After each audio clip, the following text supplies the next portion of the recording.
तो त्या खुर्चीवर गेला की पैसे घेणार म्हणजे घेणार.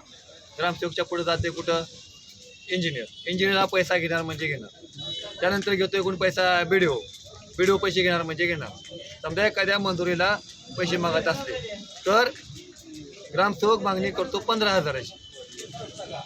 हा 15,000 मधले 5,000 इंजिनियर आणि 5,000 बीडीओला असे जात असतात. पुन्हा याची पुढची साखळी कशी असते, बीडीओ नंतर हे जाते सीओकडं. सीओला एक प्रकारचा त्याचा महिन्याला हप्ता असतो.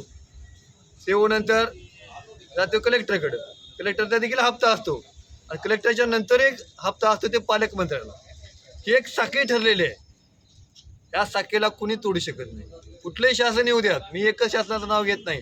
काँग्रेस, BJP, राष्ट्रवादी, शिवसेना सगळ्याचं एक साखळी तयार झालेली आहे.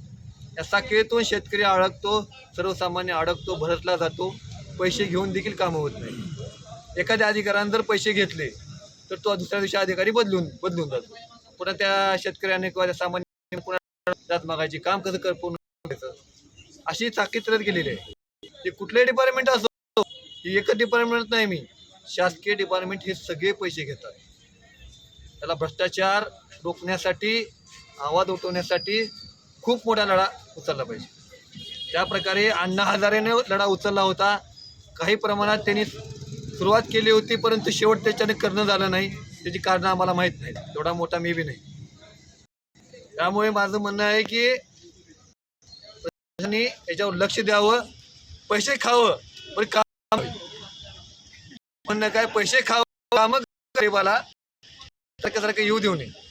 तर शेतकरी संघटना आता चापकाने फोडल्याशिवाय राहणार.